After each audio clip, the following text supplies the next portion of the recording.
A wolf pup. Okay, not a legend yet, but he's working on it. Mom's gone off hunting, and at every entrance of the den, there's a pup calling for her. They're definitely missing Mom, but her absence is an opportunity to go exploring.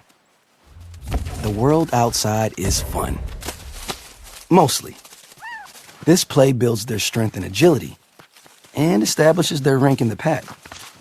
In just 5 months' time, these guys will be old enough to join the adults on the hunt, where they'll have to face much bigger dangers.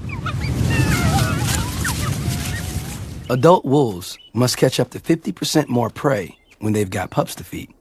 Bison, the symbol of the heartland, are their biggest prize. A newborn, a potential target for a female wolf with hungry pups back in the den.